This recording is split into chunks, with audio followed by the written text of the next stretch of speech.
कि राम रसायन तुमरे पासा, सदा रहो रघुपति के दासा। हमारे यहाँ तो चार चीजें बताई गई कि जीवन कैसे जीना चाहिए। धर्म, अर्थ, काम, मोक्ष। पहले धर्म आप अपने जीवन में अर्जित कीजिए, धर्म से अपना अर्थ कमाइए, फिर उस अर्थ से फिर काम काम यानी अपनी कामनाओं को भोगिए। हनुमान जी समस्त चिंताओं को समाप्त करने वाली हैं और उनकी पूजा से भी आपको यही फल मिलता है। नमस्कार दोस्तों, मैं हूं दिनेश और आपका स्वागत है हमारे एक और नए पॉडकास्ट दिनेश नेम पॉडकास्ट में। एंड आज हमारे साथ हैं पंडित अंकित शर्मा जी। तो राम राम सर। जय श्री राम। आज हम इनसे जानेंगे कि सुंदरकांड क्यों महत्वपूर्ण है हमारे जीवन में एंड लोग सनातन की तरफ क्यों दौड़ रहे हैं। तो ये सारी बातें हम सर से जानेंगे। तो सर, मेरा पहला क्वेश्चन ये है, सुंदरकांड लोगों को क्यों सुनना चाहिए? सुंदरकांड रामचरितमानस का 5वां अध्याय है। पहले बात तो ये सुंदरकांड की जो यात्रा है वो हनुमान जी की यात्रा है। सुंदरकांड में हनुमान जी लंका के लिए जा रहे हैं और लंका की जो पूरी यात्रा हनुमान जी की, वो कदम कदम पर व्यक्ति को जीवन के छोटे छोटे जो समस्याएं उनसे निपटने की सीख देती हैं। सुंदरकांड व्यक्ति के जीवन में सकारात्मकता लाता है, साथ में उसके जीवन के अंदर व्यक्ति के अंदर किस तरह की उसके सब जीवन में समस्याएं आती हैं, उनसे उसे कैसे निपटना है, ये बात भी सुंदरकांड से सीखने को मिलती है। सुंदरकांड आपके भक्ति का अध्याय भी है। सुंदरकांड सुनने से व्यक्ति के अंदर भक्ति जागती है। तो ऐसे बहुत सारे कारण हैं जो सुंदरकांड को सुंदर बनाते हैं और उसको सुनने से हमारा जीवन भी सुंदर बनता है। जैसे कि आप देखें कि रामचरितमानस में एक बड़ी समस्या है कि सीता जी मिल नहीं रही हैं, सीता जी का हरण हो गया है। अब सुंदरकांड से पहले सब परेशान है। राम इस बात से परेशान है कि सीता मिल नहीं रही, सीता का पता नहीं मिल रहा है। सुग्रीव इस बात से परेशान है कि मैंने राम को ये वचन दे दिया है कि 1 माह के अंदर सीता का पता लगा के रहूंगा, और नहीं लगाया तो वानरों को मृत्यु दंड दे दूंगा। वानर इस बात से परेशान है कि सुग्रीव ने कहा है कि मृत्यु दंड दे देंगे। विभीषण इस बात से परेशान है कि इतने दिन हो गए राम का नाम लेते लेते अभी तक कोई भगवान का कोई इशारा नहीं है। सीता जी इसलिए परेशान है कि राम नहीं आए। ये सारी घटनाएं सुंदरकांड से पहले की है। तो यानी कि आप देखिए सब परेशान है, लेकिन जैसे ही सुंदरकांड आया, ये सुंदरकांड लगा, सबकी समस्याओं का समाधान हो गया। हनुमान जी ने एक साथ सबकी समस्या का समाधान कर दिया।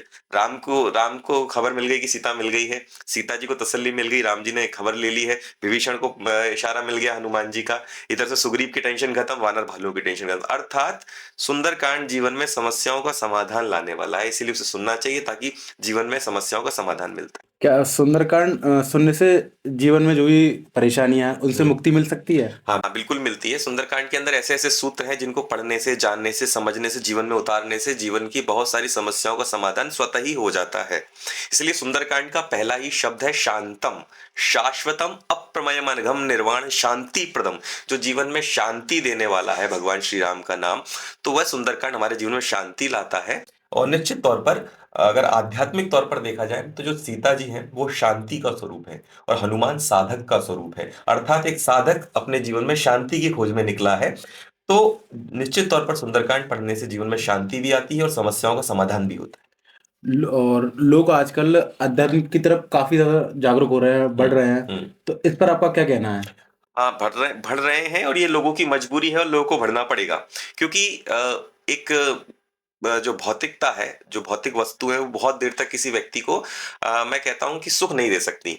जैसे कि बहुत सारे लोग आपने देखा वो शराब पीते हैं, तो कई लोगों से पूछो कि आप शराब क्यों पीते हैं, बोले हम अपने दुख को, कष्टों को मिटाने के लिए शराब पीते हैं। उन्हें ऐसा लगता है कि इसको पीने के बाद कुछ देर के लिए उन्हें अपने गमों से, कष्टों से, दुखों कष्ट से से छुटकारा मिलता है। छुटकारा मिल जाएगा। उसी प्रकार ऐसे कई समाज के अंदर भोगे व्यक्ति उन्हें इसलिए भोगता है क्योंकि कुछ देर के लिए वो अपने द्वंद्वों से मुक्ति पाता है। लेकिन ये मैं कहता हूं कि ये जो प्रयास है ये सार्थक नहीं है। बहुत देर तक ऐसा नहीं किया जा सकता। नशे में रहोगे तो 2-4 घंटे में, एक दिन में नशा उतरेगा, फिर आप अपनी वर्तमान स्थिति में आ जाओगे। ऐसी कोई भी भोग है, आप जिसे भोगोगे, आपको अच्छा नहीं लग रहा, आप मॉल चले गए, फिल्म देखने चले गए, लेकिन कब तक? जब तक आप वहां हो। जैसे ही आप वापस अपने घर आओगे, अकेले में आओगे, वो परेशानी, वो समस्या आपको पुनः सताने लगेंगी। अर्थात इसका मतलब है कि आपकी जो आसपास भौतिकता है, जो आप कमाने में लगे, उससे आपको सुख नहीं मिल रहा, शांति नहीं मिल रही। लेकिन एक नशा ऐसा है जिसको करने के बाद जीवन भर शांति से रहा जा सकता है, जीवन भर आपको दुख नहीं सताएंगे। और मैं तो चूंकि सुंदरकांड का एक छोटा सा विद्यार्थी, हनुमान जी का सेवक हूं, तो मैं कहता हूं कि उस सुख के, उस नशे के जो ठेकेदार है वो श्री हनुमान जी हैं। इसलिए बाबा लिखते हैं कि राम रसायन तुमरे पासा, सदा रहो रघुपति के दासा।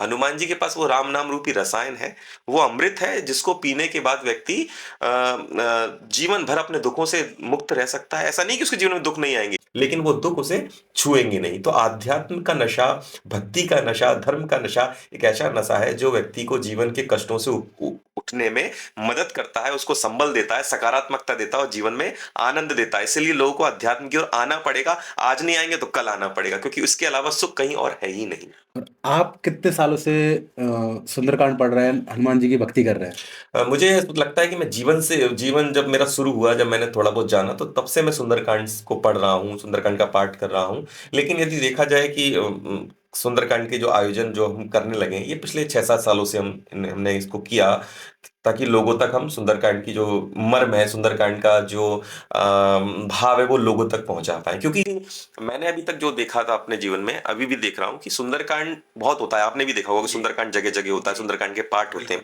लेकिन समस्या ये है कि सुंदरकांड के पाठ तो होते हैं, लेकिन सुंदरकांड लोगों को समझ में नहीं आता। ना तो वो पढ़ने वालों को समझ में आता है और ना वो सुनने वालों को समझ में आता है। सुंदरकांड में बहुत तेज तेज म्यूजिक बजेगा, बहुत तेज तेज चौपाई गाई जाएगी, अच्छी बात है, लेकिन उससे सुंदरकांड का जो पूरा फल है वो नहीं मिल पा रहा है। सुंदरकांड का मर्म हमको समझ में नहीं आ रहा है। बहुत सारे लोग, आपने भी कभी सुंदरकांड के पाठ में आप बैठे होंगे तो जी। आपने पन्ने पलटे होंगे, चौपाई पढ़ी होंगी, लेकिन आपको उसका पल्ले नहीं पड़ी होगी आप क्या पढ़ रहे हैं। तो इससे पूरा लाभ नहीं मिल सकता। तो मुझे लगा कि सुंदरकांड को लेकर काम करना चाहिए, लोगों तक इसका मर्म पहुंचाना चाहिए। तब से मैं सुंदरकांड के क्षेत्र में आया पिछले 6-7 सालों से, और इसको विधिवत तौर से करने लगा। लेकिन यदि सुंदरकांड से मेरा रिश्ता पूछा जाए तो बहुत बचपन से रहा है। जैसा अभी आपने कहा था कि लोग मजबूर भी हैं हम्म, आध्यात्म की तरफ बढ़ने के लिए, हम्म, बट अभी महाकुंभ लगा हुआ है एंड प्रयागराज में करोड़ों लोगों की भीड़ है, हम्म, हर कोई स्नान करने जा रहा है, हम्म। तो क्या उनके पाप उससे धुल जाएंगे स्नान करने से? देखिए, कुंभ का महत्व इसमें है कि कुंभ एक ऐसा वो था कार्यक्रम, एक ऐसा मेला जहां पर संत इकट्ठे होते थे और वहां पर संगम में अपना स्नान करते थे। तो कुंभ में केवल शरीर का स्नान नहीं होता है, शरीर नहीं धुलता है, कुंभ में मन भी धुलता है। चूंकि संत इकट्ठे होते हैं तो सत्संग होता है, तो सत्संग में व्यक्ति का मन भी धुलता है। इसीलिए कहते हैं कुंभ में जाने से पाप नष्ट होते हैं। क्यों? क्योंकि जब व्यक्ति सत्संग करता है तो निश्चित तौर पर उसको पापों से मुक्ति मिलती है, उसके जो कुविचार है वो बदलते हैं, वो सुविचार में बदल जाते हैं। तो जो कुंभ आज जो स्वरूप है कुंभ का, अब वो बिगड़ा हुआ स्वरूप हमें कहीं ना कहीं दिखाई देता है। पहले का जो, जब कुंभ की जो स्थापना हुई थी, जब कुंभ चलता था, तो वो ऐसे ही लगभग इसी उद्देश्य से लगाया जाता था कि लोग जाएं और वहां पर जाकर लोग अपना सत्संग करें, अपने तन को भी धोएं और अपने मन को भी धोएं। जब वो मन को धोएंगे तब उनके पाप मिटेंगे। केवल तन को धोने से यदि कोई कहे कि भैया हमने गंगा में स्नान करके अपने पापों से मुक्ति मिल जाएगी, तो मैं समझता हूँ ये झूठी बात है, ये बहलाने वाली बातें हैं। अगर व्यक्ति को मुक्ति तभी मिलेगी जब वो अपने कर्म सुधारेगा और एक अच्छाई के मार्ग पर चलेगा, और वो तब होगा जब वो सत्संग करेगा। तो कुंभ में यदि आप जाके सत्संग करते हैं, स्नान भी करें, गंगा में नहाए, त्रिवेणी में नहाए, लेकिन साथ में वो क्या नाम है, संतों के बीच में बैठ के आप सत्संग करेंगे और ये संकल्प लेके आएंगे वहां से कि आज तक मैंने जो जीवन जैसा किया वो नहीं करूंगा, सब अपनी जो मलिनता है वहां छोड़कर आएंगे, तो निश्चित तौर पर आपके पाप मिटेंगे, फिर आपको मुक्ति मिलेगी। बात की जाए लोगों की विचारधारा के ऊपर, कुछ लोग महाकुंभ में जा भी रहे हैं, स्नान कर रहे हैं, बट वो सिर्फ स्नान करके वापस आ रहे हैं एंड वो बोल रहे हैं कि हमारे सारे पाप धुल जाएंगे। क्या इससे उनके पाप धुल जाएंगे या उनके मन की शांति मिल जाएगी? नहीं, इससे उनके पाप नहीं धुलने वाले हैं। ये थोड़ी देर के लिए अपने मन को बहलाना हुआ। एक समाज में चली आ रही बात है कि भाई कुंभ में नहाने से आपके पाप धुल जाते हैं। मैंने कहा ना कि पाप धुलते हैं, लेकिन वो केवल तन के स्नान से नहीं धुलते, वो मन के स्नान से भी धुलते हैं। तो मन का स्नान तब होगा जब आप वहां रहेंगे, सत्संग करेंगे, संतों के बीच रहेंगे, वो मन का स्नान होगा और संकल्प के साथ आएंगे कि अब तक जैसा जीवन जिया अब नहीं, आगे से नहीं जीऊंगा, अपनी पुरानी आदतें, पुरानी गंदी बातें, पुराने कुविचार सब छोड़ूंगा, पुरानी संगत छोड़ूंगा गंदी, अब आगे से अच्छा जीवन जीऊंगा, तो निश्चित तौर पर फिर पाप धुलेंगे। बताया जाता है कि महिलाएं हनुमान चालीसा का पाठ नहीं पढ़ सकती, तो इस पर क्या विचार है आपके? नहीं, ये भी केवल एक पुरुषवादी सोच का एक चला हुआ एक, मैं कह रहा हूँ, प्रोपेगेंडा है कि ऐसा नहीं है कि हनुमान चालीसा महिलाएं नहीं पढ़ सकती। भाई अगर मैं पूछूं आपसे कि आप कह रहे हैं कि हनुमान चालीसा महिलाएं नहीं पढ़ सकती, कहाँ लिखा है? हम तो वही मानेंगे ना जो शास्त्रों में लिखा है।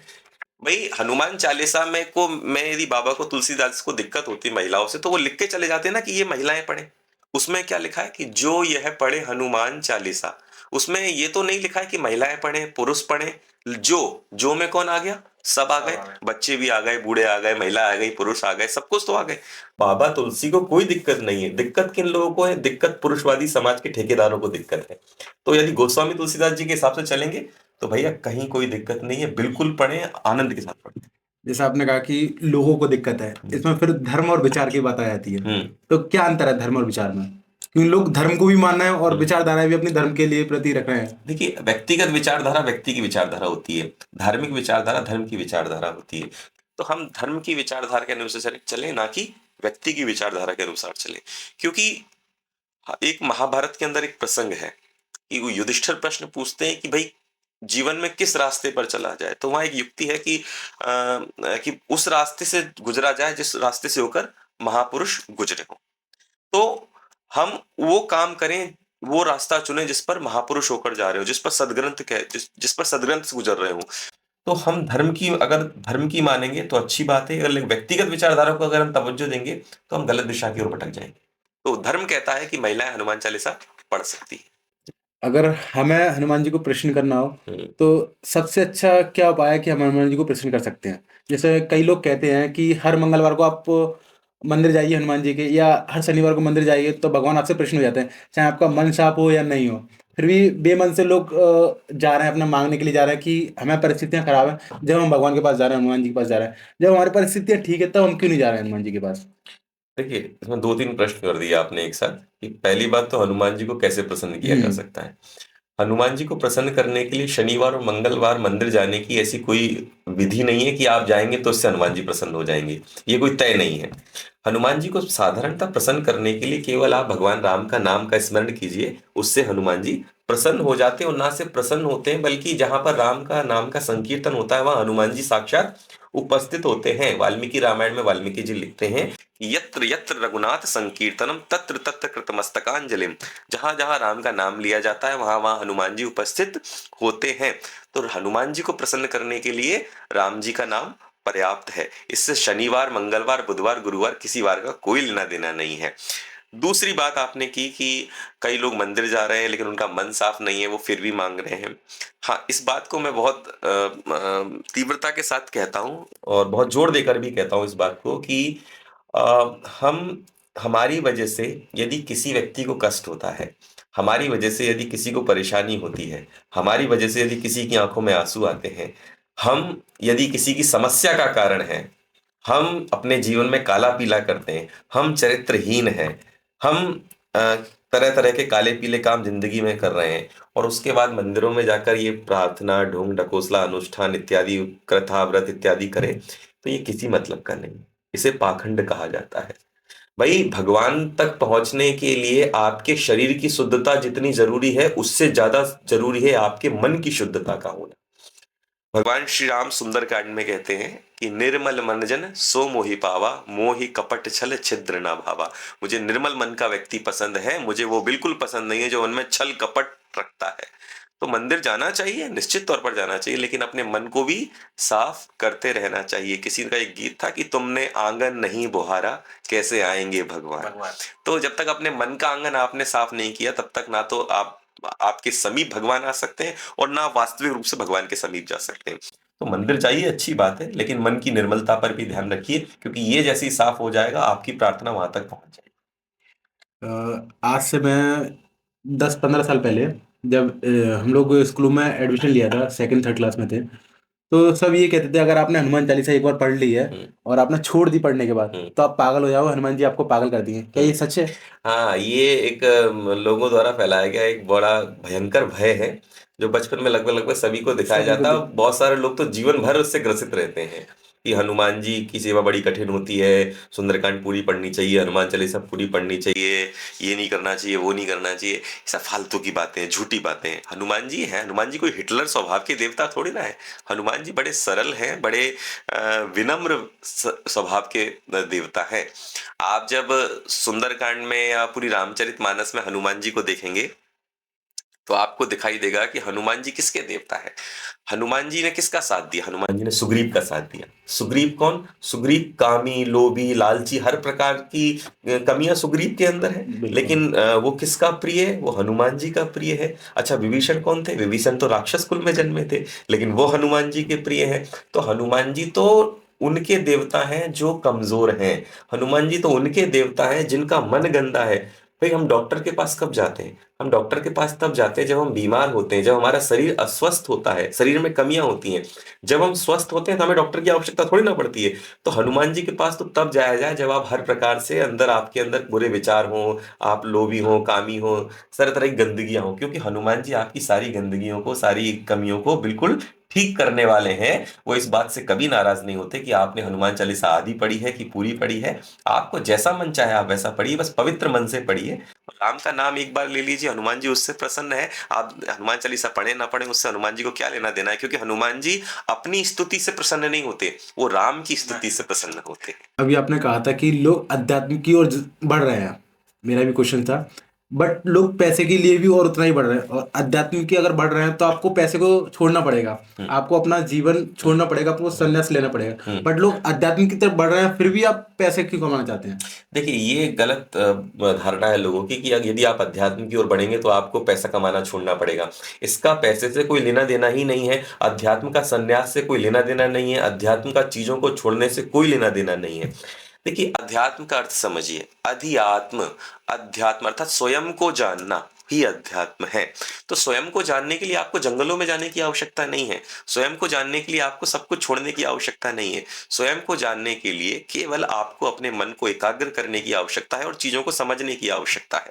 बहुत सारे लोग इस देश के अंदर ऐसे हैं जो बहुत एक क्या नाम है, एक सेटल अपना जो लाइफ है वो जी रहे हैं, लेकिन उसके बाद भी वो बहुत आध्यात्मिक है। वो भले ही पहनने के लिए आपको जीन्स पैंट पहनते दिख जाएंगे, आपकी आंखों पे चश्मा लगाए रहेंगे, बड़ी बड़ी गाड़ियों से चलेंगे, लेकिन उसके बाद भी वह आध्यात्मिक है। क्योंकि अध्यात्म का जो वास्तविक अर्थ है वो आपके रहन सहन से नहीं है, आपका मन कैसा है इस बात से अध्यात्म का लेना देना है। तो हमारे यहाँ तो 4 चीजें बताई गई कि जीवन कैसा जीना चाहिए: धर्म, अर्थ, काम, मोक्ष। हमारे यहाँ कभी भी पैसे की उपेक्षा नहीं की गई है, धन की उपेक्षा नहीं की गई है। हमारे यहाँ सनातन धर्म में कभी ये नहीं कहा गया कि आप धन कमाना छोड़ दो। हमारे यहाँ तो ये कहा गया कि धन कमाओ पर धर्म के रास्ते से कमाओ। इसलिए धर्म है, फिर अर्थ है। पहले धर्म आप अपने जीवन में अर्जित कीजिए, धर्म से अपना अर्थ कमाइए, फिर उस अर्थ से फिर काम, काम यानी अपनी कामनाओं को भोगिए, और फिर चौथा मोक्ष की ओर निकल जाइए। ये तरीका है जीवन जीने का। तो अध्यात्म के लिए कुछ छोड़ने की आवश्यकता नहीं है, बल्कि अध्यात्म के लिए तो आपको सत्संग करने की आवश्यकता है, साधना करने की आवश्यकता है। जैसा आपने बोला कि अध्यात्म के लिए कुछ छोड़ने की जरूरत नहीं है, बट अगर देखा जाए तो फेसबुक के सीईओ मार्क जुकरबर्ग धर्म के लिए इंडिया आते हैं, बट यही धर्म में अभय सिंह अभी जो महाकुंभ में वायरल है, उन्होंने अपनी आईआईटी बॉम्बे से ग्रेजुएट किए एंड ग्राफिक डिजाइनिंग में मास्टर्स की। फिर भी उन्होंने सब कुछ छोड़ के कनाडा में जॉब करने के बाद अच्छा उनका पैकेज था, 45 लाख के समथिंग का पैकेज था, उन्होंने वो सब छोड़ दिया और एक सन्यासी बन गए। एंड अभी जो उनके इंटरव्यूज चल रहे हैं वो बता रहे हैं कि अपने गुरु को गलत बोला उन्होंने, अपने माता पिता को गलत बोला। क्या आप अगर सन्यासी बनते तो अपने माता पिता को गलत गलत बोलना चाहिए या अपने गुरु को गलत बोलना चाहिए? देखिए, उन्होंने ऐसा क्यों बोला ये तो मैं नहीं जानता, लेकिन हाँ, उन्हें ऐसा नहीं करना चाहिए था, क्योंकि माता पिता सर्वप्रथम है, गुरु सर्वप्रथम है। हमें उनका अपमान, उनकी अवहेलना नहीं करनी चाहिए। तो ये मैं नहीं जानता उन्होंने ऐसा क्यों कहा, लेकिन उन्हें ऐसा नहीं करना चाहिए। दूसरी बात आपने बोली कि उन्होंने सब कुछ छोड़ दिया, और मैंने आपको कहा कि अध्यात्म के लिए कुछ छोड़ना आवश्यक नहीं है। देखिए, अध्यात्म के लिए कुछ छोड़ना आवश्यक नहीं है, लेकिन सन्यास के लिए छोड़ना आवश्यक है। देखिए, अध्यात्म और सन्यास में अंतर है। सन्यास यानी कि आपने सभी चीजों से मुक्ति पा ली है, अब आप एक मोक्ष की यात्रा पर आप निकल चुके हैं। तो एक सन्यासी व्यक्ति आध्यात्मिक है, रहेगा, लेकिन जरूरी नहीं है कि एक आध्यात्मिक व्यक्ति सन्यासी हो। आप अपने घर में रहकर भी आध्यात्मिक हो सकते हैं, लेकिन सन्यासी होने के लिए आपको अपना घर छोड़ना पड़ेगा, लेकिन दोनों ही कंडीशनों में आध्यात्मिक होना जरूरी है। और हनुमान चालीसा पढ़ने के लिए आपको कोई नेम रूप या आप घर में भी नॉर्मली पढ़ सकते हैं, आपको मंदिर में जाके पढ़ना है? हनुमान चालीसा पढ़ने के लिए कोई नियम नहीं है, आपकी जब मर्जी आए आप तब पढ़ें, बस भाव अच्छा होना चाहिए, भाव में प्रबलता होनी चाहिए, और जल्दबाजी ना करें कि भाई आप उसको ऐसा ना करें कि भाई रोज ऑफिस जा रहे हैं तो जल्दी जल्दी अपने हनुमान चालीसा पढ़ दी, या उधर भी कुछ काम करते रहें आप, मतलब कुछ लोग करते हैं कुछ करना कुछ करते रहते हैं और हनुमान चालीसा पढ़ते रहते हैं। नहीं, 5 मिनट का समय आप अच्छे से निकालिए, हनुमान जी के आगे बैठिए, मूर्ति के आगे बैठिए, और आप हनुमान चालीसा अच्छे से पढ़िए। इसमें कोई समस्या नहीं है, कोई ऐसा कोई नियम नहीं है, कोई ऐसा विधान नहीं है। सुंदरकांड में आप करते आ रहे हैं, एंड आपने कैसे सीखा सुंदरकांड? नहीं देखिए, ये सीखना नहीं से नहीं कहा जा सकता, क्योंकि ये कोई मतलब व्यापार नहीं है और कोई कला नहीं है। ये तो ये है कि जब हम भगवान की भक्ति करने लगते हैं तो अपने आप ही हम उस रास्ते पर आ जाते हैं। और मैं ये एक बात कहता हूँ कि ये जो कथावाचक का काम है, या ये जो सुंदरकांड को करने का जो जिम्मा ईश्वर ने दिया है, ये मेहनत से नहीं मिला, ये रहमत से मिला है। तो उनको मुझसे ये काम कराना है परमात्मा को, इसलिए उन्होंने मुझे इस लाइन में भेज दिया और इसे कर रहे हैं। लेकिन ऐसा नहीं कि हमने कोई इसको जबरदस्ती सीखा है, सीखा वीखा कुछ नहीं। बट अभी आपने देखा होगा सोशल मीडिया पर, न्यूज़ में कई जगह ये दिखाया जा रहा है कि धर्म को लोगों ने व्यापार बना दिया है। हम्म। हाँ, देखने में आता है, और ये हमेशा से होता आया है, इसमें कोई मतलब मैं सब चौंकने वाली बात नहीं है कि हम इसमें बहुत भौचक के रह गए कि हमने ये क्या हो गया।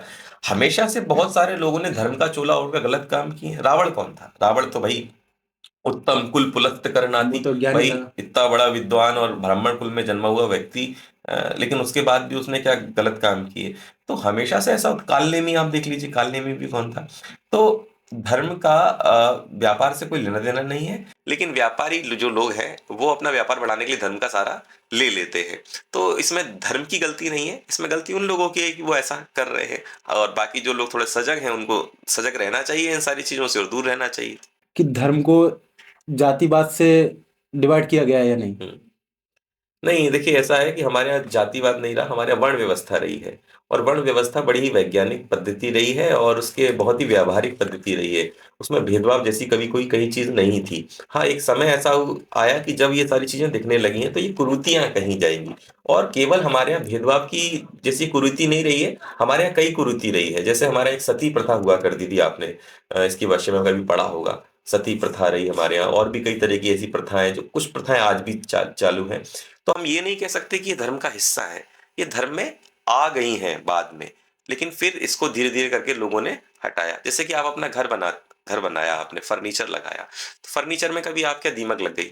तो क्या आपने जब फर्नीचर बनवाया था कि उसमें दीमक अलग से चिपकवाई थी? क्या दीमक लगवाई थी? क्या आपने आपने बिल्कुल। चाहा था क्या उसमें दीमक लग जाए? बिल्कुल। क्या वो दीमक फर्नीचर का हिस्सा है? क्या नहीं है, नहीं। लेकिन वो फिर भी लग गई ना। तो इसमें क्या आपकी गलती है? क्या नहीं हाँ। गलती है।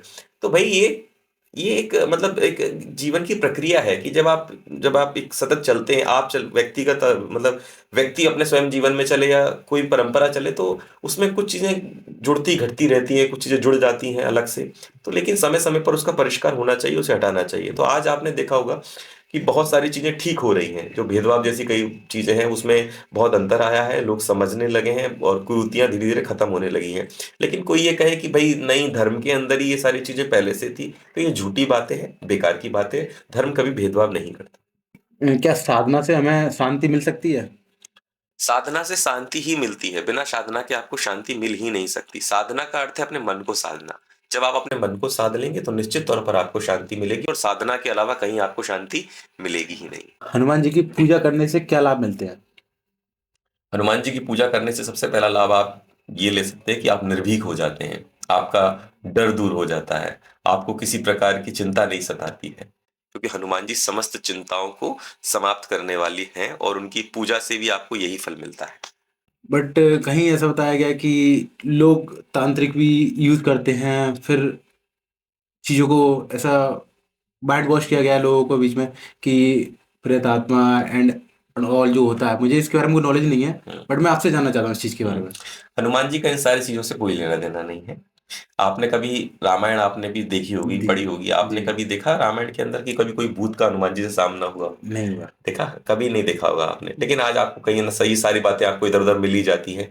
मैं इस पर ज्यादा इसलिए नहीं बोलूंगा क्योंकि लोग अभी कहेंगे कि आप नहीं जानते, क्योंकि जो लोग इस तरह की बातें करते हैं वो ये कहते हैं कि तुम कम जानते हो। जी लेकिन मैं केवल वही बातें मानता हूँ जो शास्त्रों के अंदर लिखी होती है। मैं आपकी क्यों मानूंगा? आप कौन होते हैं आपकी मानूं मैं बिल्कुल। तो वो मानूंगा जो हमारे ग्रंथों के अंदर लिखी है। तो भाई मैंने तो नहीं देखे रामायण में भूत कि हनुमान जी का कभी कोई तांत्रिक हनुमान जी के आसपास रहा हो, कोई इस तरह की गतिविधियां कभी देखी हो। बिल्कुल साफ सुथरा काम है।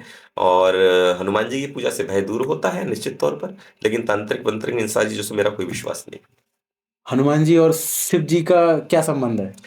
शिव ही हनुमान है। शिव ही हनुमान। हनुमान ही शिव है, दोनों में कोई अंतर नहीं है। बाबा लिखते हैं कि शंकर सुवन केसरी नंदन। सुवन का अर्थ होता है पुत्र।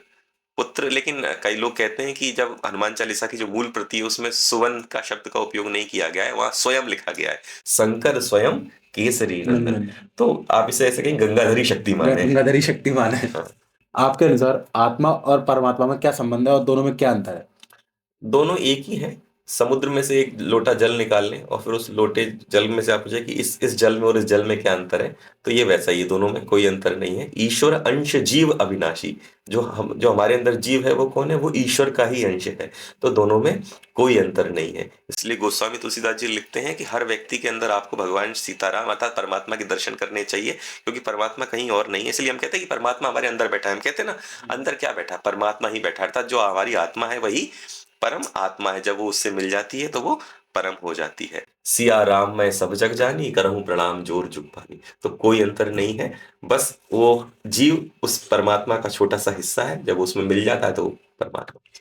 कई लोग कहते हैं कि आप अगर धर्म की राह पर नहीं चलोगे, आप हम्म, भगवान को नहीं पूजोगे तो आपको सुख शांति नहीं मिलेगी एंड हम्म, आप सक्सेस भी नहीं हो पाओगे। हम्म, एंड इसके लिए आपको भगवान को पूजना जरूरी है। हम्म, आप जिसको मानते हैं, कई लोग होते हैं कि पहले हनुमान जी को पूज रहे हैं। हम्म, आज अगर मेरे पास परेशानी तो मैं आज हनुमान जी को पूज रहा हूँ। हम्म, एंड मेरी परेशानी सॉल्व नहीं हुई तो कल मैं शिव जी के पास चला गया हूँ। हम्म, मुझे नहीं पता कि दोनों एक ही हैं। हम्म, एंड मैं कल शिव जी के पास चला गया हूँ। हम्म, फिर मेरी परेशानी फिर सॉल्व नहीं हुई, मैं 2 महीने बाद फिर मेरे से किसी ने कहा कि तुम कृष्ण जी को पूछो। हम्म, मैं 2 महीने बाद कृष्ण जी के पास चला गया हूँ। हम्म, मेरी फिर भी परेशानी सॉल्व नहीं हुई। हम्म, फिर किसी ने कहा कि तुम माता रानी को पूजो। हम्म, मैं माता रानी को पूजने चला गया। हम्म, किसी ने कहा कि आप इस मंदिर पे चले आओ। हम्म, तो क्या हमें भगवान बदलना चाहिए अपनी परेशानी के अकॉर्डिंग? हम्म।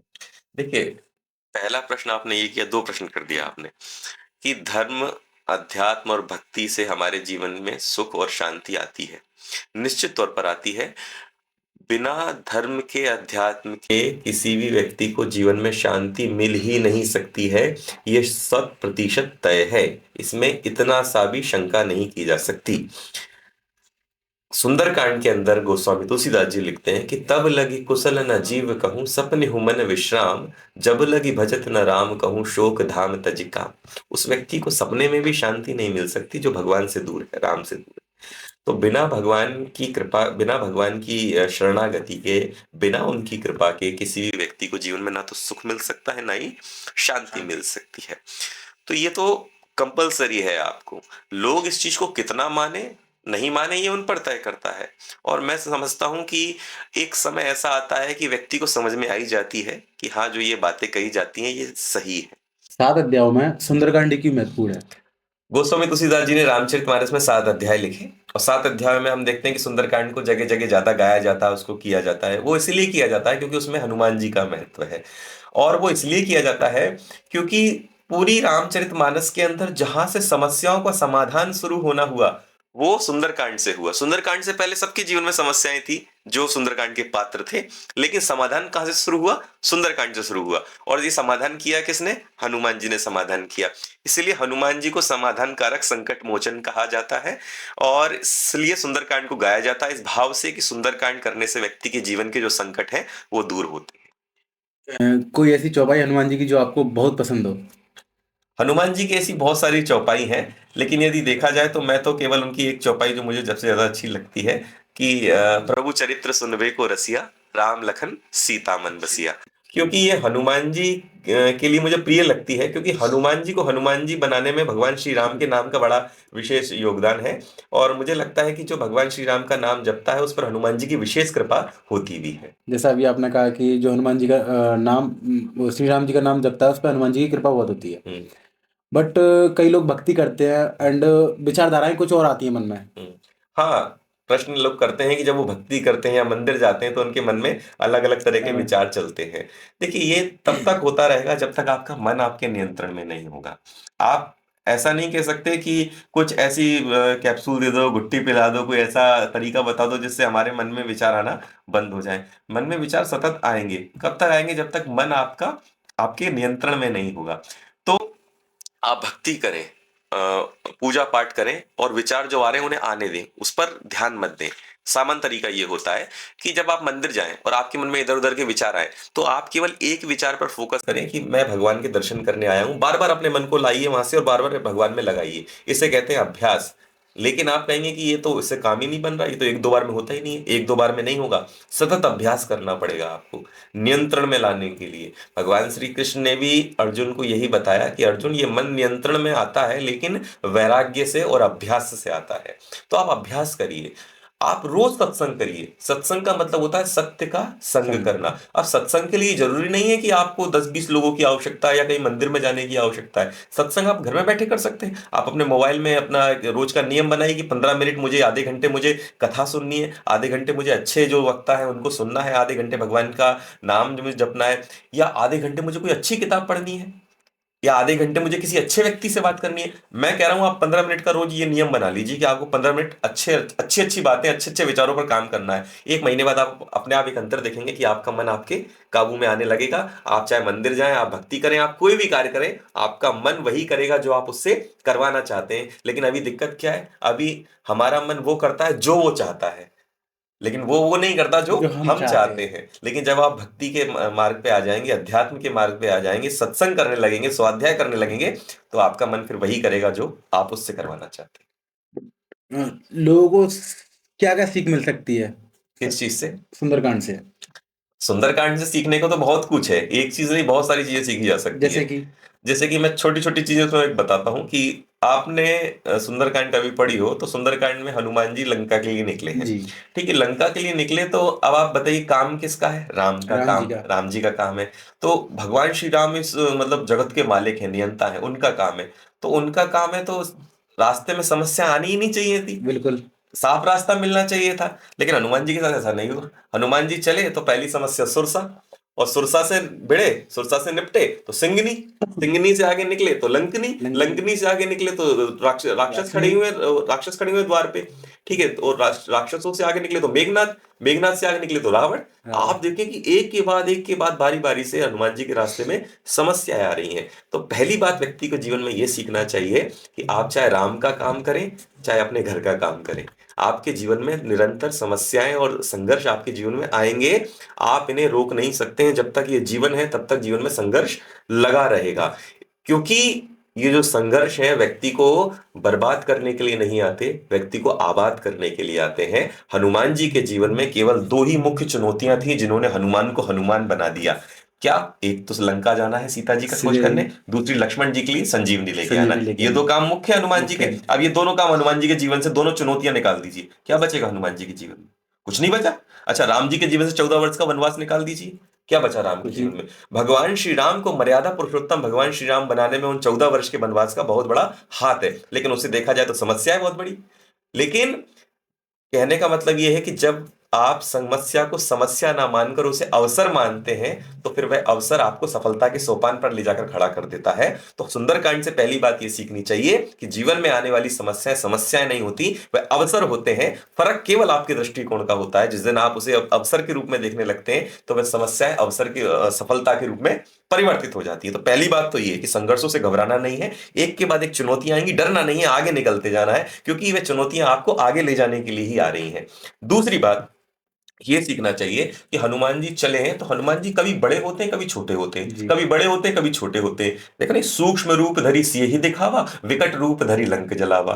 कभी विप्र का रूप रखा है, कभी सूक्ष्म रूप रखा है, कभी मसक रूप रखा है। हनुमान जी अपना आकार बदल रहे हैं। और जबकि राक्षस द्वार पर खड़े, हनुमान जी लंका के द्वार पर खड़े हुए, सामने राक्षसों को देखा, तो अब हनुमान जी कितने शक्तिशाली हैं हम सब जानते हैं, सब शक्तिशाली सर्व है। शक्तिशाली है वो तो, है ना। बाबा तुलसी लिखते हैं कि अतुलित बल धामम, अतुलित बल अतुल के बल धाम धामा, है हनुमान जिनके जी। बल के बराबर हाँ, कोई तुलना नहीं की जा सकती उनके बल की। लेकिन वो हनुमान जी राक्षसों को देखकर छोटे से हो गए। अब आप किसी ने हनुमान जी से पूछा कि प्रभु आप राक्षसों को देखकर छोटे से क्यों हो गए, आपको डर लगा क्या? तो हनुमान जी ने बताया डर वर कुछ नहीं लगा, डर वर कुछ नहीं लगा। केवल इतनी सी बात है कि जब हम किसी काम, जरूरी काम को करने निकले, और वो काम यदि छोटे होकर हो सकता है तो उसे छोटे बनकर कर लेना चाहिए। इस बात में नहीं फंसना चाहिए कि मेरे पास ताकत है तो मैं ताकत दिखा के ही आगे बढ़ूंगा। शक्ति का होने का मतलब शक्ति प्रदर्शन नहीं होता। जरूरी नहीं कि हर बार आपको अपनी ताकत दिखाई जाए।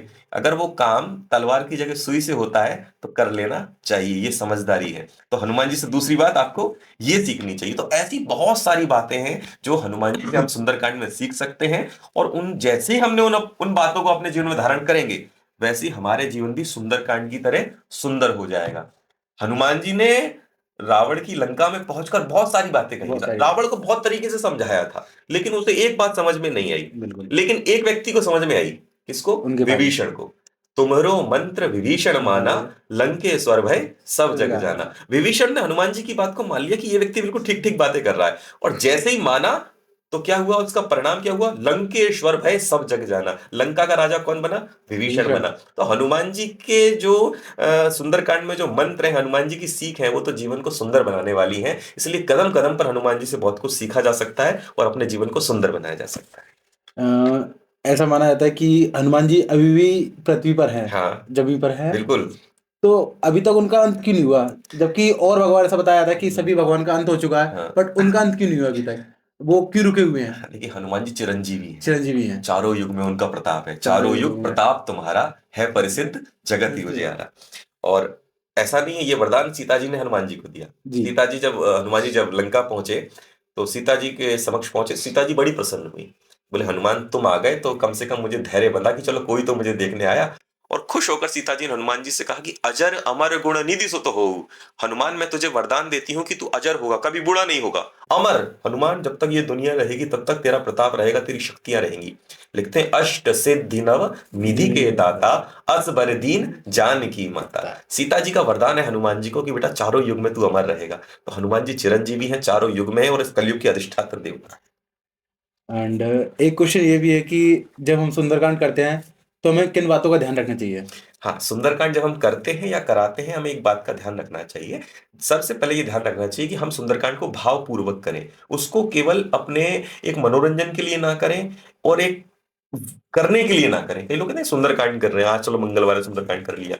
ऐसा नहीं है, बड़े भाव से करें। मैं बहुत जगह देखता हूं कि लोग सुंदरकांड का आयोजन कराते हैं, पंडित जी आए, मंडली आई, पंडित जी से पूजन कराया, 10 मिनट सुंदरकांड में बैठे और उठ के चल दिए। ये कोई तरीका थोड़ी ना हुआ साहब सुंदरकांड कराने का। सुंदरकांड जब हम शुरू करते हैं तो सुंदरकांड कांड में हम हनुमान जी का आह्वान करते हैं। सबसे पहले हम हनुमान जी को आमंत्रित करते हैं कि तुलसी कृत रामायण कथामति अनुसार आइए आसन लीजिए विराजिए पवन कुमार। जब हम सुंदरकांड शुरू करते हैं तो हनुमान जी को बुलाते हैं कि आइए प्रभु आप भी बिल्कुल। आइए।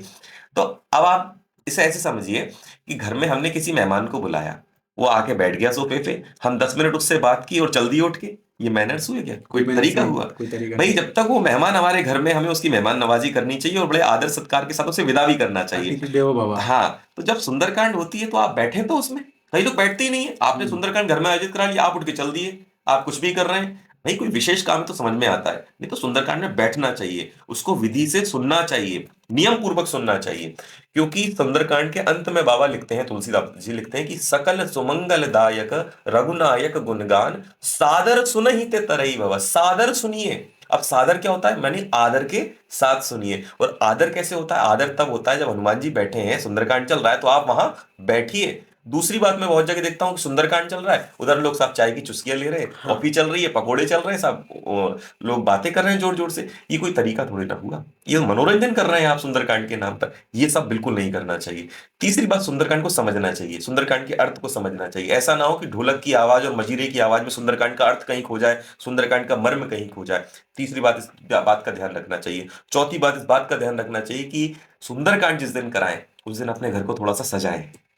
आप अपने घर में बच्चे का जन्मदिन भी मनाते हैं तो घर में थोड़ा सजा लेते हैं आप सजा घर को, लेते बेड की चादर बदल देते हैं, सोफे के कवर बदल देते हैं, घर में थोड़ा डेकोरेशन कर देते हैं। तो आप हनुमान जी के लिए सुंदरकांड करा रहे हैं, उनको आमंत्रित कर रहे हैं, तो थोड़ा घर को सजाइए ना, सुंदर तो लगे आपका घर। जी। भाई कोई घर में आ रहा है आपके, थोड़ा घर को सजाइए, अच्छा बनाइए। इसके बाद एक बात का ध्यान और रखना चाहिए कि सुंदरकांड कराए तो हनुमान जी के लिए अपने हाथ से प्रसाद बनाए। बाजार से तो कोई भी ले आता है, आप बाजार से अपने जो अन्य जो लोग हैं उनको बांटने के लिए ले आइए, लेकिन थोड़ा सा प्रसाद हनुमान जी के लिए अपने हाथों से बनाइए। हनुमान जी का आसन तैयार कीजिए, घर के बाहर बंधन बांध बांधिए। ये 4-5 चीजें आप ध्यान रखेंगे ना, आपके जीवन में एक सुंदरकांड आपके जीवन में क्रांति ले आएगा। लेकिन लोग ऐसा करते नहीं है, लोग केवल औपचारिकता मनोरंजन में लगे रहते हैं। तो इस बात का हमें विशेष ध्यान रखना चाहिए। पाठ भी सुंदरकांड का फलदायक होता है, लेकिन पाठ के साथ जिस दिन हम सुंदरकांड का अर्थ भी समझने लगेंगे, उसे जीवन में उतारने लगेंगे, तो मैंने आपको बताया कि सुंदरकांड से क्या क्या सीखने को मिलता है। जी। इतनी बातें अगर हमने सीख ली तो निश्चित तौर पर हमारा जीवन सुंदर हो जाएगा। और सनातन धर्म को आगे बढ़ाने के लिए क्या करना चाहिए? जो ये मैंने आपको, आपने इससे पहले जो प्रश्न पूछा हाँ। कि सुंदरकांड कैसे कराना चाहिए, तो जिससे मैंने आपको नियम बताए, ऐसी हर चीज के नियम है।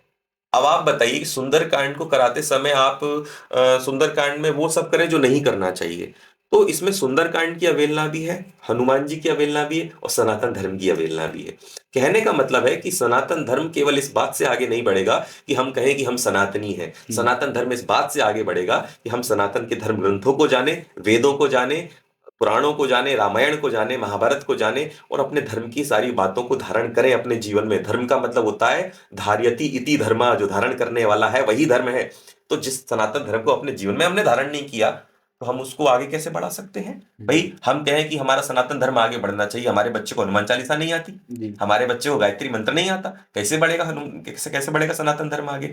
सनातन धर्म आगे बढ़ाने के लिए केवल आपको मुख से सनातन धर्म की बातें नहीं करनी है, आपको अपने आचरण में सनातन धर्म को धारण करना है। और हर व्यक्ति जिस दिन अपने आचरण में सनातन धर्म को धारण कर लेगा, उस दिन हमको ये कहना नहीं पड़ेगा कि सनातन धर्म को आगे बढ़ाना है, सनातन स्वतः आगे बढ़ता जाए। जो विदेशी लोग हैं वो हमारे सनातन धर्म को अपना रहे हैं, हम्म। बट हमारे भारतीय सनातन धर्म को नहीं अपना रहे हैं। हाँ, क्योंकि वह लोग सनातन धर्म को इसलिए अपना रहे हैं क्योंकि वो सनातन धर्म को जान रहे हैं। हम सनातन धर्म को जान नहीं रहे हैं, हम सनातन धर्म को केवल एक परंपरा के अनुसार अपनाते जा रहे हैं, लेकिन उसके अंदर घुस के नहीं देख रहे हैं क्या है। लेकिन जो फॉरेनर हैं, जो दूसरे देशों में रहने वाले लोग हैं, वो अध्ययनशील लोग हैं, वो अध्ययन करते हैं। जब वो अध्ययन करते हैं तो उन्हें पता चलता है कि यार ये तो खजाना है। और हम अध्ययन नहीं करते, तो हमको पता ही नहीं कि हमारे पास जो है वो तो खजाना है। हम तो उन्हें क्या नाम है, पत्थर समझ रहे हैं, लेकिन वो पत्थर नहीं है, हीरा है। हीरा है। तो वो हीरे की परख कौन कर सकता है? जौहरी ही कर सकता है। तो जो विदेशों से आने वाले लोग हैं वो जौहरी की समझ रखते हैं, इसलिए वो उसकी परख कर रहे हैं और सनातन धर्म को अपना रहे हैं। हमारे अंदर अब वो सारी चीजें लगभग लगभग खत्म होती जा रही है। हम लोग परख नहीं कर पा रहे हैं कि यार जो हमारे पास है वो तो अद्भुत सोना है, हीरा है। तो इसीलिए जो विदेशी लोग हैं, फॉरेनर लोग हैं, वो सनातन धर्म की ओर आकर्षित हो रहे हैं, उसे अपना रहे हैं। इसमें कहीं ना कहीं विज्ञान का बहुत महत्वपूर्ण है। जी। तो धर्म और विज्ञान में क्या अंतर है? हाँ, धर्म और विज्ञान में एक बड़ा अंतर है। कई लोग कहते हैं कि धर्म बड़ा है, कई लोग कहते हैं या विज्ञान बड़ा है? विज्ञान बड़ा है। लेकिन मैं समझता हूं कि आपको दोनों की उपेक्षा नहीं करना चाहिए और ना ही तुलना करनी चाहिए। क्या आप ये कह सकते हैं कि माता बड़ी है कि पिता बड़ा है? भाई माता नहीं भी कह अपनी सकते। जगह बड़ी है, पिता भी अपनी जगह बड़ा है, दोनों की तुलना ही बेकार है। तो विज्ञान आपके जीवन में सुख लाता है, सुख लाता है विज्ञान। अब जैसे कि आप यहाँ बैठ के पॉडकास्ट कर रहे हैं, तो आप अपनी बात कहने के लिए, हमारे अपन यहाँ बात कर रहे हैं, तो इस बात को कहने के लिए विज्ञान की आवश्यकता पड़ रही है। बिल्कुल माइक्स बिल्कुल। लगे हुए हैं, यूट्यूब के माध्यम से बात पहुंचाई जा रही है, जी। आपकी पूरी टीम ये काम कर रही है, पूरा सेटअप आपने लगाया हुआ है, ये विज्ञान ने दिया है। जी। ठीक है, तो ये एक अपनी बात पहुंचाने का एक तरीका है, माध्यम है विज्ञान। लेकिन अब इसी बात को जो व्यक्ति अपने जीवन में धारण करेगा, जो हम और आप यहाँ पे विज्ञान के माध्यम से जो बात कर रहे हैं, इन बातों को जो अपने जीवन में धारण करेगा, वो धर्म को वो धारण धर्म को करेगा, धारण तो करेगा। धर्म आपके जीवन में शांति लाता है। शांति। अर्थात विज्ञान आपको सुविधाएं देता है, सुख देता है, लेकिन धर्म आपके जीवन में शांति लाता है। और वही जीवन सफल होता है जहां पर सुख के साथ शांति भी होती है। वो जीवन अधूरा है जो केवल अधूरा है, जहां पे केवल सुख सुख है, शांति नहीं है। तो विज्ञान आपके जीवन में सुख लाता है और धर्म आपके जीवन में शांति लाता है। इसलिए विज्ञान भी जरूरी है और धर्म भी जरूरी है। दोनों को साथ साथ लेकर चलेंगे तो देश भी तरक्की करता है, व्यक्ति भी तरक्की करता है, समाज भी तरक्की करता है। अगर मुझे धर्म के पार पे चलना हो तो मुझे सबसे पहले क्या करना पड़ेगा? धर्म के रास्ते पर चलने के लिए हमें सबसे पहले अपने धर्म को जानना पड़ेगा, हमें अपने सदग्रंथों को पढ़ना पड़ेगा। हम पढ़ेंगे नहीं तो हम कुछ नहीं जानेंगे। क्या होता है कि हम कही सुनी बातों पर बहुत सारी विश्वास करते हैं, जैसे कि आपने बहुत सारे से प्रश्न किए कि हनुमान चालीसा महिलाएं पढ़ सकती हैं कि नहीं पढ़ सकती हैं, या हनुमान जी की पूजा बहुत लोग कठिन बताते हैं, ऐसे बहुत सारे आपने प्रश्न किए। तो ये प्रश्न कहाँ से आ रहे हैं? ये वहां से आ रहे हैं कि आपने मुझसे कहा, मैंने दूसरे से कह दिया, मैंने उसमें दो चार बातें और बढ़ा के लगा दी, तीसरे ने उसको और बढ़ा चढ़ा के लगा दी। तो इसका मतलब ये है कि हम पढ़ नहीं रहे हैं, हम केवल सिर्फ सुन सुन रहे हैं। एक इधर से सुनना, इधर से सुनने में आई, उधर हमने आगे बढ़ा दी। तो धर्म इससे आगे नहीं बढ़ेगा, धर्म आगे बढ़ेगा अध्ययन से। जब हम अध्ययन करेंगे तो ही सनातन धर्म आगे बढ़ेगा। ये सदग्रंथ क्यों है? ये सदग्रंथ अध्ययन करने के लिए है। जैसे कि आप कभी कोई मोबाइल खरीदते हैं या कोई भी वस्तु खरीदते हैं, तो जब आप उसका डिब्बा खोलते हैं, पैकेट खोलते हैं, तो उस इंस्ट्रूमेंट के साथ में एक कुछ कागज निकलते हैं, बुकलेट निकलती है। बुकलेट से निकलती तो है, उस इसमें बुकलेट में लिखा रहता है कि ये जो प्रयोग कैसे होगा। हाँ, इसका उपयोग कैसे किया जाएगा। तो आप ये मानिए कि जो हमारा शरीर है, ये जीवन है, ये एक इंस्ट्रूमेंट है, और इसका उपयोग कैसे करना है, ये क्या है? ये सदग्रंथ है। वेद, पुराण, उपनिषद, महाभारत, रामायण, ये उसके साथ में मिली हमें बुकलेट है। जब हम बुकलेट ही नहीं पढ़ेंगे तो हमें इंस्ट्रूमेंट को यूज करना ही नहीं आएगा। जैसे अभी आपने कहा कि बुकलेट है, ऐसी मथुरा के प्रेमानंद जी महाराज, वो सनातन धर्म को काफी ज्यादा जागरूक कर रहे हैं, लोगों को धर्म के बारे में पढ़ा रहे हैं। बट आज उनके ऊपर एफआईआर हो चुकी हैं कि ये बंद किया जाए। ऐसा क्यों, जबकि वो एक सही रास्ता दिखा रहे हैं, लोग उनसे जागरूक भी हो रहे हैं आज की। देखिए, ये हमेशा से होता आया है कि समाज के अंदर अच्छे लोग हैं, संत प्रवृत्ति के लोग हैं, तो समाज के अंदर असुर प्रवृत्ति के लोग भी हैं। देवता थे तो असुर भी हैं, है ना, संत हैं तो असंत भी है ना। तो इस तरह के मानव हैं तो दानव भी हैं। तो कुछ लोगों की ऐसी प्रवृत्ति होती है, लेकिन बाबा को उससे कोई फर्क नहीं पड़ना। बाबा पे राधा रानी का हाथ है, और साक्षात वो तो भगवान की मूर्ति है, और मतलब परमात्मा ही जब अपने अंश में आता है तो वैसे अवतारों को संसार में लेकर आता है। तो प्रेमानंद बाबा तो इस संसार में हम सबके लिए अवतार के स्वरूप हैं। आप सोमवार को मांस खा रहे हैं, मंगलवार को हनुमान जी को पूज रहे हैं, एंड किसी ने कहा कि आपका आज व्रत क्यों है, या आप सुंदरकांड क्यों करा रहे हैं। उन्होंने कहा कि आज मंगलवार है, मैंने इसलिए मांस नहीं खाया, बाकी मैं और दिन तो मांस खा सकता हूँ। तो क्या ऐसा क्यों है कि लोग और दिन मांस खा रहे हैं, एंड जिस दिन है उस दिन भगवान को पूजा जाता है? क्या भगवान खुश होंगे इससे? ये पाखंड है, इसे पाखंड कहा जाता है। और ये वही जो व्यक्तिगत विचारधारा की जो आपने बात की कि मैंने अपनी व्यक्तिगत विचारधारा बना ली कि मंगलवार को नहीं खाऊंगा, बाकी दिन खाऊंगा, सोमवार को नहीं खाऊंगा, उस दिन खाऊंगा, ये हमारी व्यक्तिगत विचारधारा है। अब आप ऐसी तमाम तरह की विचारधारा बनाते रहिए, उससे क्या लेना देना है। लेकिन धर्म क्या कहता है? धर्म तो ये कहता है कि आपको खाना ही नहीं चाहिए, उससे मंगलवार, शनिवार और सोमवार का कोई लेना देना नहीं है। क्योंकि अगर दिन को देखा जाए तो सारे दिन किसी न किसी भगवान के हैं। बिल्कुल। और वो जीव जिसे आप खा रहे हैं वो स्वयं भगवान का है, उसके अंदर भी जो जीव है वो परमात्मा स्वयं है। तो ये सब पाखंड है, मन को बहलाने वाली चीज है। मैंने भी बहुत सारे लोगों को देखा है कि व्रत करते हैं नवरात्रि में, इधर साहब बोले हमारा उपवास है, उधर सिगरेट पी रहे हैं, बीड़ी पी रहे हैं, तंबाकू खा रहे हैं। तो ये क्या, खुद को धोखा देना है, भगवान को धोखा देना है। लेकिन ये सब बेकार है, किसी मतलब का नहीं है, इसका कोई फल नहीं होता है, बल्कि उल्टा पाप और लगता है। जैसा अभी आपने कहा कि लोग बीड़ी पी रहे हैं, दारू पी रहे हैं, सेवन कर रहे हैं चीजों का, एंड कुछ लोग शिवरात्रि पे ये कहते हैं ये तो भगवान का प्रसाद है भांग, और भांग के नाम पे इतने ज्यादा नशे कर लेते हैं। ये गलत है, ये गलत है, बिल्कुल गलत है। भगवान महादेव के साथ में इतनी सारी चीजें हमने जोड़ रखी हैं कि भगवान महादेव के चित्र आजकल चल गए, वो चिलम पीते हुए दिख रहे हैं और वो नशा करते हुए दिख रहे हैं। ये सारी चीजें हम लोग अपने धर्म को बदनाम कर रहे हैं, सनातन धर्म को बदनाम कर रहे हैं। महादेव एक अद्भुत देवों के देव हैं, और वे संहार के देवता हैं। उनके कंठ में गरल रहता है। और मैं तो बहुत साधारण सी बात कहूं कि यदि आप भगवान महादेव के पथ पर चलकर यदि आप ये कहते हैं कि भाई ये भांग पीते हैं तो हम भी भांग पीते हैं, तो महादेव तो जहर भी पीते हैं, तो क्या आप जहर पिएंगे क्या? जी। तो ये वो लोग हैं जो केवल अपना स्वार्थ सिद्ध करने के लिए भगवान के नाम का सहारा लेते हैं। लेकिन ये पूरी तरह पाखंड है, झूठ है, फरेब है, इसका धर्म से कोई लेना देना नहीं है। सुंदरकांड में जैसा कि लिखा गया है कि हनुमान जी राम काज के लिए निकले थे, तो ये राम काज क्या है? हनुमान जी राम काज के लिए निकले हैं, और राम काज तो वैसे बहुत सरल शब्द है कि राम का काज, राम काज है, राम काज। अब उस समय राम का काज क्या था कि सीता जी की खोज करना, सीता जी का पता लगाना। लेकिन अब राम काज क्या है? अच्छा, उस समय जो राम काज हुआ उसमें हमको दिख रहा है कि सीता जी की खोज की जा रही है, लेकिन यदि वास्तविकता देखें तो सीता जी का अपहरण होना भी एक लीला थी भगवान श्री राम की। उसके पीछे कारण कुछ और था। उसके पीछे कारण था कि रावण का सर्वनाश करना था। सर्वनाश एक पूरी एक लीला बनानी थी। संसार से राक्षसों को खत्म करना खत्म था। करना।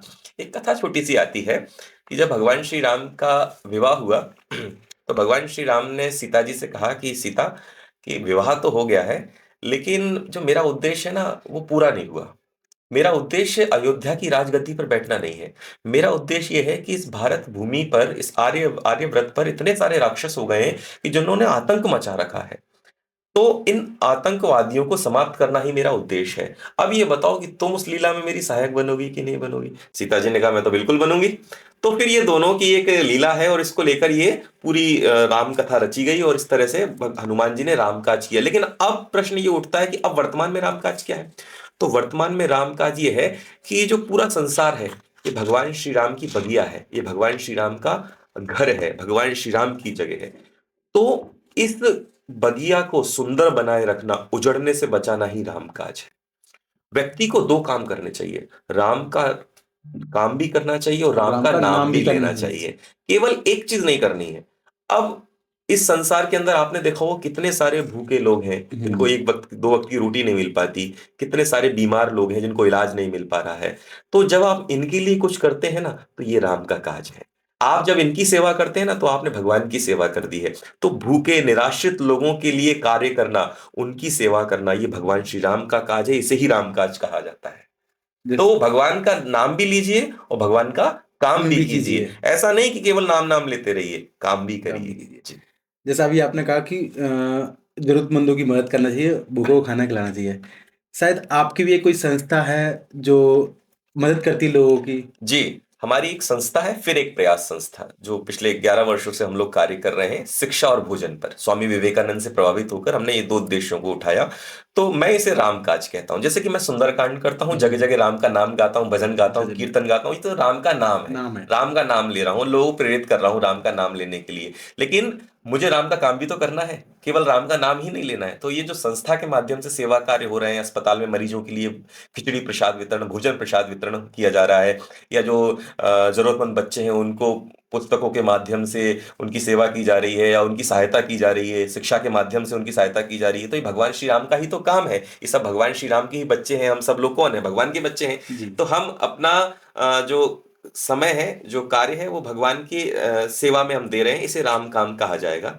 तो इस माध्यम से राम नाम और राम काम दोनों किया जा रहा है। आप अपने इस संस्था में, फिर एक प्रयास संस्था में किस किस तरीके से लोगों की मदद करते हैं? फिर एक प्रयास संस्था दो विषयों को लेकर काम करती है, एक तो शिक्षा और दूसरा भोजन। शिक्षा के माध्यम में हम निशुल्क लाइब्रेरी चलाते हैं। हमारी दो पुस्तकालय निशुल्क चल रहे हैं जहां पर बच्चे, जरूरतमंद बच्चे निशुल्क आकर अपनी शिक्षा को पूर्ण कर सकते हैं। दूसरा, हम अस्पताल में मरीजों के लिए खिचड़ी प्रसाद वितरण की एक सेवा भी देते हैं, जिसमें मरीजों को खिचड़ी प्रसाद या कभी भोजन प्रसाद पहुंचाया जाता है। तो ये दो काम हमारी संस्था कर रही है। और आगे का जो प्रयास है वो भी यही है कि और ज्यादा से ज्यादा पुस्तकालय खोले जाए और ज्यादा से ज्यादा रसोइयां खोली जाए ताकि लोगों को भोजन और शिक्षा मिल सके। तो ये पुस्तकालय का आपका आइडिया कैसे आया कि पुस्तकालय से मदद की जा सकती है, लोगों को पढ़ाया जा सकता है, जरूरतमंदों को? देखिए, दो चीजें होती है। आदमी के पास दो तरह की भूख होती है, एक उसके पेट की भूख, एक उसके दिमाग की दिमाग की भूख। भूख। पेट की भूख आपके भोजन से बुझती है, जी। लेकिन दिमाग की भूख आपके पुस्तकों से बुझती है, ज्ञान से बुझती है। तो जो मेरा जीवन रहा, मैंने अपने जीवन में यदि कुछ पाया है, थोड़ा बहुत कुछ प्राप्त किया है, तो वो पुस्तकों के माध्यम से ही किया है। इस संस्था को चलाने का प्रयास या इस संस्था को चलाने का जो विचार है वो मुझे पुस्तक से ही आया। स्वामी विवेकानंद की एक पुस्तक है, विवेकानंद की आत्मकथा, जिसे दक्षिण के एक लेखक शंकर द्वारा लिखा गया है। उस पुस्तक को पढ़ के मेरे अंदर ये विचार आया कि यार कुछ इस तरह का कुछ करना चाहिए। तो मुझे लगा कि जब पुस्तक को पढ़ के मेरे अंदर ये विचार आ सकता है और इतना बड़ा काम शुरू हो सकता है, तो सब लोग यदि पुस्तकों को पढ़ने लगेंगे, सब लोग यदि किताबों से जुड़ेंगे, तो हो सकता है कि कितना बड़ा कुछ काम हो सकता है। क्योंकि एक विचार होता है जो जीवन में सब कुछ परिवर्तित करके रख देता है। बिल्कुल। और विचार पुस्तकों से आते हैं, बिल्कुल। अध्ययन से आते हैं, शिक्षा से आते हैं। तो इसलिए हमने कहा कि पुस्तकों के माध्यम से, शिक्षा के माध्यम से कार्य किया जाए।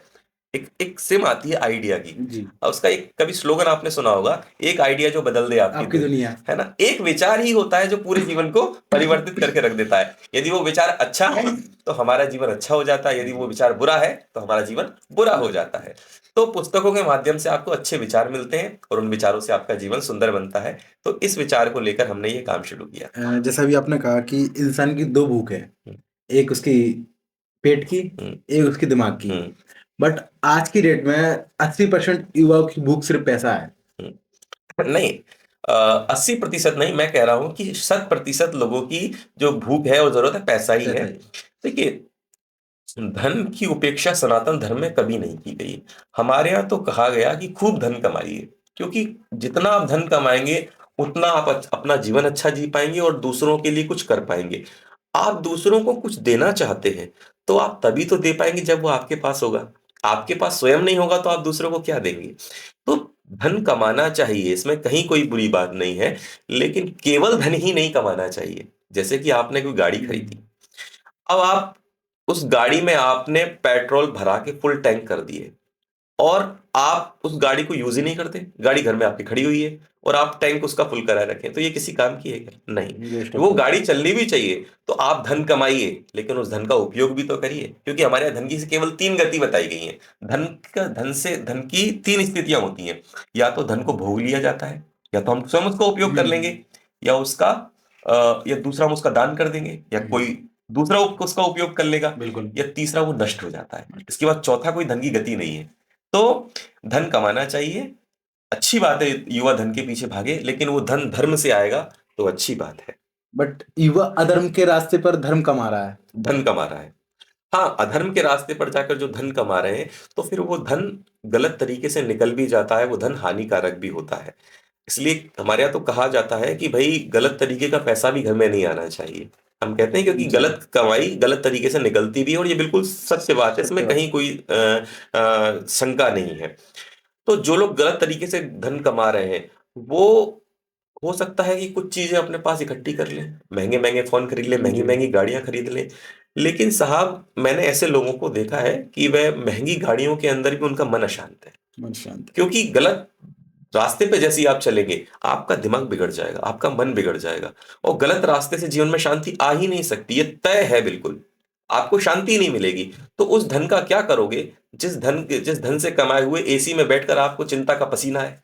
क्या करोगे उसका? मैंने बिल्कुल। बहुत सारे लोगों को देखा कि गले में सोने की चैन है पर बेचारा सोने को बेचैन है। बेचैन है। आप घर में आप साहब आपके टीवी सेट है, सोफा सेट है, नेकलेस सेट है, कप सेट है, सब कुछ सेट है साहब, लेकिन मन अपसेट है। मन तो अपसेट क्या है। करेंगे आप ऐसे धन का? तो बिल्कुल। सही तरीके से धन कमाए तो वो सही तरीके से कमाया गया धन आपको सुविधाएं भी देगा, आपको सुख भी देगा और आपको शांति भी देगा।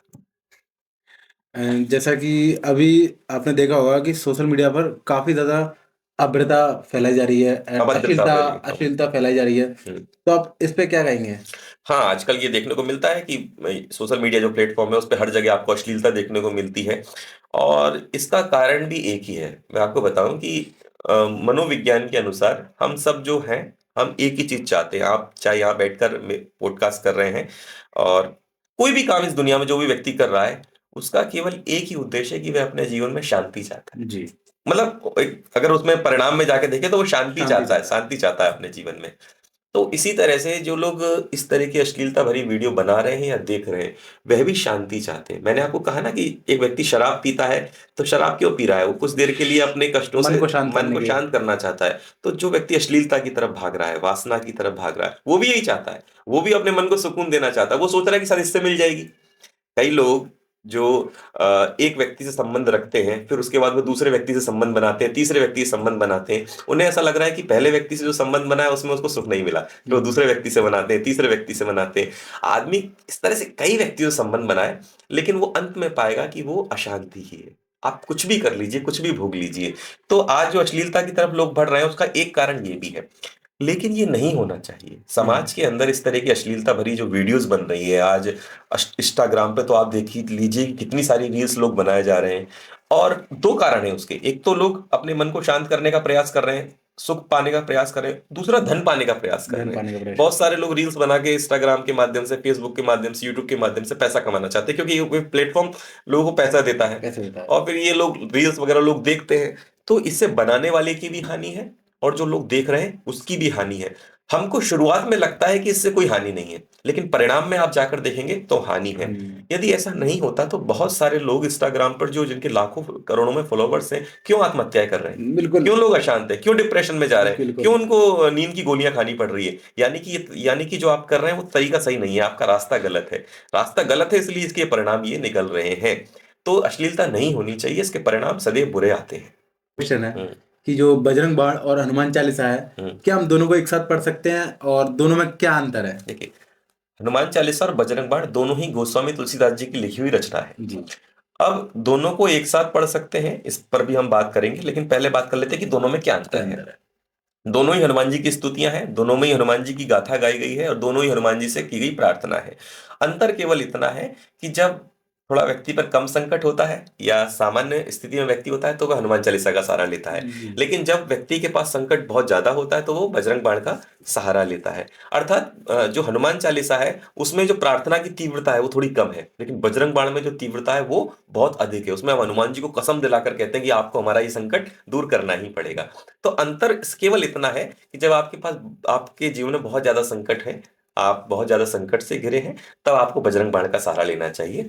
और यदि सामान्य सी आपका जीवन चल रहा है तो आपको हनुमान चालीसा के माध्यम से हनुमान जी की स्तुति करनी चाहिए। लेकिन यदि आप दोनों साथ में भी पढ़ते हैं तो उसमें कोई समस्या नहीं है, ना तो हनुमान जी को कोई समस्या है, ना ही गोस्वामी तुलसीदास जी को कोई समस्या है। बाकी जिसको समस्या हो बनी रहे, क्योंकि व्यक्तिगत विचारधारा का समर्थन मैं वैसे भी नहीं करता हूँ।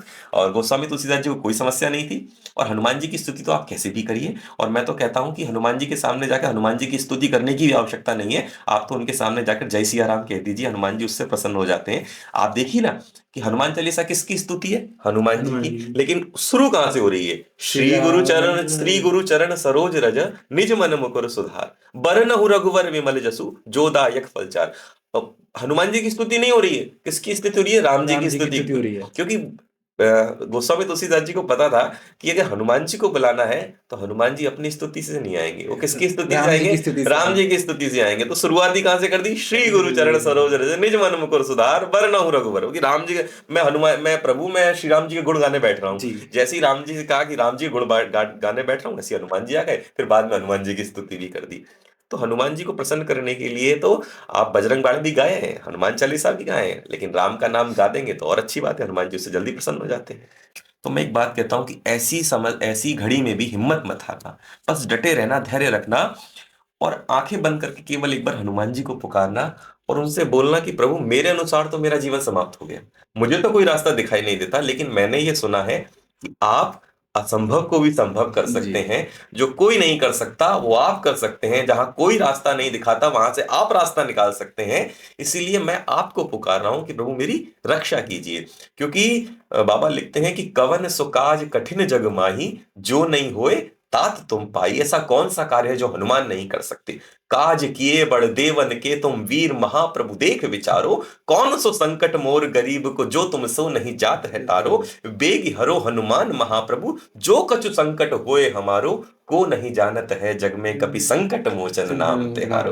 तो हनुमान जी का नाम संकट मोचन है, और उन्हें बड़ी भाव से हम पुकारेंगे तो निश्चित तौर पर वो कोई ना कोई रास्ता हमें दिखाई देते हैं। क्योंकि हम और आप तो क्या चीजें साहब, उन्होंने भगवान श्री राम के संकटों को हर लिया, उन्होंने सीता जी के संकट को हर लिया। वो सीता जी जो सुंदरकांड में अशोक वाटिका में बैठ के त्रिष्टा से कहती हैं कि माता, कि मुझे तो पता नहीं कि राम आएंगे कि नहीं आएंगे, आप तो एक काम करो कि लकड़ियों से चिता बना दो, मैं अपने आप को जला देना चाहती हूँ। अपने आप को जला देने का मतलब है आत्महत्या का आत्महत्या विचार करना। सीता जी के मन में आ गया। हनुमान जी ऊपर बैठे हुए थे, सब सुन रहे थे, सुन रहे थे। है ना? तो हनुमान जी ने तो सीता जी को आत्महत्या के विचार से उबार दिया, है ना? तो हनुमान जी जिसके जीवन में आ जाते हैं उसके जीवन में सब कुछ मंगल कर देते हैं। मैंने कहा कि हनुमान जी की पूजा करने से निर्भीकता आती है, व्यक्ति निडर हो जाता है ना? सब सुख लहें तुम्हारी शरणा, तुम रक्षक काहू को डरना, संकट कटे मिटे सब पीरा, जो सुमरे हनुमत बलबीरा। जिसके ऊपर हनुमान जी की कृपा हो जाती है उसके जीवन में सब कुछ मंगल हो जाता है। तो संकट के समय व्यक्ति को हनुमान जी को पुकारना चाहिए, सारी समस्या का समाधान मिल जाएगा। हर समस्या का समाधान हनुमान। मैंने 2 पुस्तकें लिखी, उसमें एक किताब का नाम है हर समस्या का समाधान हनुमान। अच्छा, हाँ वैसे मैंने सुना भी था कि आपके द्वारा लिखी गई पुस्तक आ चुकी है, तो आप उनके बारे में थोड़ा बताइए, कौन कौन सी पुस्तक है, उन पुस्तकों में क्या है? हाँ, 2 पुस्तकें मैंने लिखी। एक तो सुंदरकांड विषय पर लिखी जिसका नाम है मेरी नजर से सुंदरकांड। उसमें सुंदरकांड के मैंने वो सूत्र लिखे जो हर युवा तक पहुंचने चाहिए, हर व्यक्ति तक पहुंचने चाहिए कि सुंदरकांड को सरलता से कैसे समझा जा सकता है। तो वो पुस्तक मेरी नज़र से सुंदरकांड, जो अमेजोन पे उपलब्ध है, आसानी से मिल सकती है। इसके बाद पिछले ही वर्ष मैंने एक पुस्तक और लिखी जिसका नाम था हर समस्या का समाधान समाधान। हनुमान। वो पुस्तक उन लोगों के लिए जो हनुमान जी को निकट से जानना चाहते हैं, वो पुस्तक उन लोगों के लिए जिनके जीवन में बहुत सारी समस्याएं हैं, वो पुस्तक उन लोगों के लिए है जिनके जीवन में तरह तरह का डर है, वह पुस्तक उन लोगों के लिए जिनके मन में धर्म को लेकर, हनुमान जी को लेकर शंकाएं बनी हुई हैं। तो वो पुस्तक छोटी सी पुस्तक है, वो उनके जीवन की समस्याओं को, शंकाओं को समाधान करने में सक्षम है, क्योंकि वो हनुमान जी पर लिखी गई है। तो ये 2 पुस्तक मेरी आई हैं और इनको व्यक्ति अमेजोन से ले सकता है, वहां ये उपलब्ध है। दोनों पुस्तकें जी अमेजोन पर जी अवेलेबल है। जी। तो मैं तो यही कहूँगा आप सभी से कि आप लोग एक बार उन पुस्तकों को पढ़ें एंड अपने भीतर जो धर्म को लेकर चीज़ें हैं उनको उतारें एंड समाज में जागरूकता फैलाएं। बाकी आप और कुछ कहना चाहेंगे हमारे ऑडियंस के लिए जो धर्म के लिए जागरूक हो? धर्म के लिए जागरूक होना और करने के लिए केवल आवश्यकता जिस चीज की है, मैंने आपको बताया कि आप सभी से बस एक निवेदन करना चाहता हूं कि आप ज्यादा से ज्यादा पढ़िए, किताबों को अपने जीवन का हिस्सा बनाइए। 15 मिनट रात को सोने से पहले किताब, कोई भी एक किताब आप पढ़ना शुरू कीजिए। और अपने मोबाइल के अंदर इधर उधर की रील्स देखने से अच्छा है कुछ अच्छा देखिए। मैं इस चीज के समर्थन में नहीं हूं कि मोबाइल का उपयोग नहीं करना चाहिए। जी। मैं तो ये कहता हूं कि मोबाइल का उपयोग करना चाहिए, मैं स्वयं भी करता हूं। लेकिन मोबाइल का कैसा उपयोग करना है, इस वाह। पर ध्यान देना चाहिए कि हम मोबाइल में क्या देख रहे हैं, हम यूट्यूब पर क्या देख रहे हैं, हम रील्स में क्या देख रहे हैं। तो हम जितना अच्छा देखेंगे, जैसी हमारी दृष्टि होगी वैसी हमारी सृष्टि होगी। दृष्टि होगी। हम आंखों से क्या भोजन ग्रहण करते हैं, हम कानों से क्या सुन रहे हैं, जैसे कि हम मुख से जो खाते हैं हमारा शरीर भी वैसी प्रक्रिया करता है ना कि जी। अगर हम गलत खाएंगे तो शरीर के अंदर विकार उत्पन्न होंगे। ऐसी आंखों का भी भोजन होता है, कानों का भी भोजन होता है। तो हम आंखों से क्या देख रहे हैं, कानों से क्या सुन रहे हैं। तो मोबाइल पर हम अच्छी चीजें देखें, अच्छी रील्स देखें, अच्छी बातें सुने, तो जीवन में सुंदरता आती है। हम विज्ञान का उपयोग यदि धर्म के साथ करेंगे तो हमारे जीवन में सुख और शांति दोनों उतरेगी, इतना मेरा कहना मेरा आपसे एक आखिरी क्वेश्चन ये है कि कई लोग सुंदरकांड कराते हैं एंड उस दिन वो फास्ट रखते हैं, व्रत रखते हैं। है। क्या व्रत रखना जरूरी है? जरूरी कुछ भी नहीं है, लेकिन यदि रखते हैं तो अच्छी बात है। व्रत का मतलब ये होता है कि हम उस दिन कम खाएंगे या नहीं खाएंगे, क्योंकि जब हम साधना करते हैं तो शरीर के अंदर किसी प्रकार का कोई आलस ना हो, किसी प्रकार का कोई विकार उत्पन्न ना हो, इसीलिए हम उस दिन भोजन की थोड़े सा भोजन को थोड़ा साइड करते साइड हैं, करते हैं। है ना। हम उस दिन व्रत भले कम करते हैं या एक टाइम करते हैं या नहीं भी करते हैं। तो इसका हनुमान जी से कोई लेना देना नहीं है, अच्छा। इसका अपने मन से लेना देना है। व्रत अपने मन को नियंत्रित करने के लिए किया जाता है। आप व्रत व्रत शब्द को समझिए।